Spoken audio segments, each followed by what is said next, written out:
మార్గశిర శుద్ధ ఏకాదశిని గీతా జయంతిగా జరుపుకుంటాము.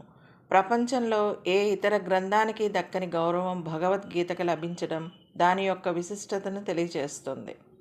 గీత అనగా గానం చేయబడినది. భగవద్గీత అనగా భగవంతునిచే చెప్పబడినది.